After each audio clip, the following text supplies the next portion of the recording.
Assalamualaikum warahmatullahi wabarakatuh. Saya Afkarina Aprilia akan memenuhi tugas UAS mata kuliah Studi Akhlak Tasawuf dari Ibu dosen Nur Fatimah MPD. Baik, di sini saya akan memberikan sedikit gambaran tentang peta konsep yang sudah saya buat dengan judul Meneladani Akhlak Nabi kepada Umat dan Meneladani Akhlak Ulama Sufi. Di sini ada 4 akhlak Nabi Muhammad, yaitu Siddiq yang artinya jujur, yang kedua amanah yang dapat dipercaya, yang ketiga fatonah yang artinya cerdas, dan yang keempat menyampaikan. Baik, setelah ini saya akan menjelaskan apa yang ada di peta konsep yang saya garap. Baik, di sini saya akan menjelaskan tugas UAS yang berjudul Meneladani Akhlak Nabi kepada Umat dan Meneladani Akhlak Ulama Sufi. Rasulullah Shallallahu Alaihi Wasallam adalah suri tauladan yang baik bagi seluruh umat manusia, khususnya manusia yang beragama Islam. Sudah dijelaskan dalam Al-Quran surat Al-Ahzab ayat 21 yang berbunyi, Bismillahirrahmanirrahim, Laqad kana lakum fi Rasulillah uswatun hasanatun liman kana yarjullahi wal yawmal akhir wa dzakarallaha katsira, yang artinya sungguh telah ada pada diri Rasulullah itu sendiri suri tauladan yang baik bagimu, yaitu bagi orang yang mengharap rahmat Allah dan kedatangan hari kiamat yang banyak mengingat Allah. Shadaqallahul adzim. Selanjutnya ada beberapa akhlak Nabi yang wajib kita tiru.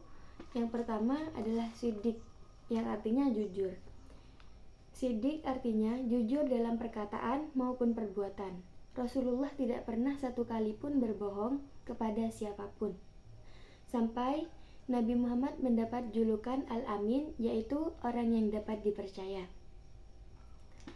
Oleh karena itu, kita harus berusaha untuk selalu jujur dalam segala hal, baik dalam ucapan maupun perbuatan. Kita harus menjauhi kebohongan, tipu daya, dan ghibah.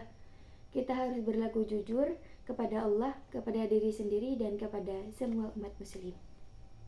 Yang kedua adalah amanah, yang artinya dapat dipercaya. Amanah adalah sifat yang sangat mulia dalam Islam, karena merupakan salah satu syarat dari iman dan kesolihan. Karena itu, kita harus berusaha untuk selalu amanah dalam segala hal, baik dalam urusan agama maupun urusan dunia. Kita harus menunaikan kewajiban kita sebagai hamba Allah, sebagai anggota masyarakat, dan sebagai keluarga. Kita harus menjaga amanat yang telah diberikan Allah kepada kita berupa harta, ilmu, atau jabatan.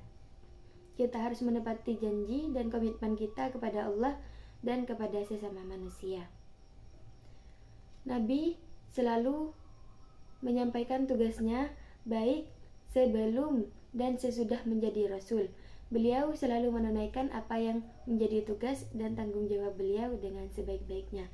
Maka dari itu kita harus meniru Nabi, apa yang telah dilakukan oleh Nabi, dan kita sebagai umatnya harus bisa meniru yang sudah dianjurkan dan disunahkan oleh Nabi Muhammad. Yang ketiga ada tabligh yang artinya menyampaikan. Tabligh artinya menyampaikan risalah Allah kepada umat manusia.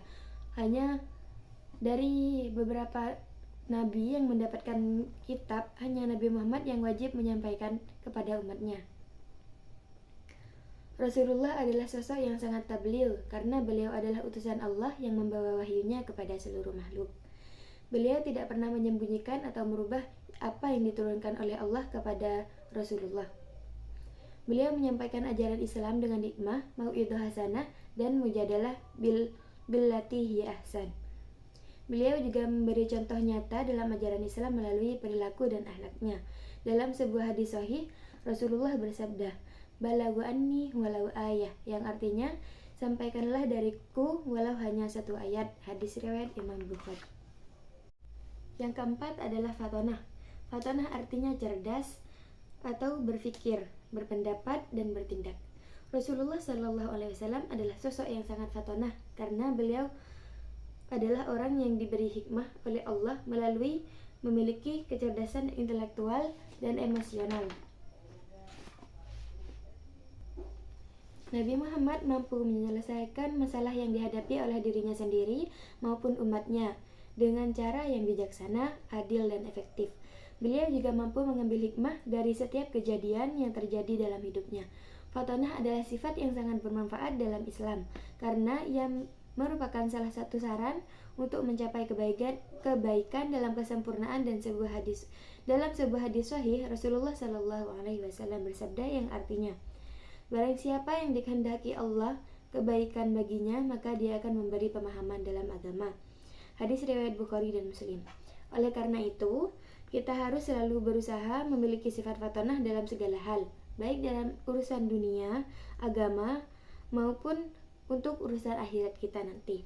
Kita harus meningkatkan kecerdasan kita dengan belajar ilmu-ilmu yang masih belum kita ketahui, utamanya ilmu yang sangat bermanfaat bagi kita, baik ilmu syar'i maupun ilmu duniawi. Selanjutnya adalah akhlak ulama sufi. Semua kaum sufi berpendapat bahwa satu-satunya hanyalah yang mengantarkan seseorang ke hadirat Allah hanyalah dengan kesucian jiwa. Ada beberapa akhlak ulama sufi, diantaranya 1. Tawadhu, yang artinya merendahkan diri kepada Allah. 2. Mudaroh, lemah lembut. 3. Pemaaf. 4. Taubat atau meminta ampun dan tidak mengulangi perbuatan yang telah dilakukannya. 5. Zuhud, yang artinya menjauhkan diri dari urusan dunia. 6. Warok, ketidakterlenaan pada urusan dunia atau hanya memakai dunia sesuai apa yang ia butuhkan saja. 7. Kefakiran. 8. Sabar. 9. Tawakal atau berserah diri kepada Allah.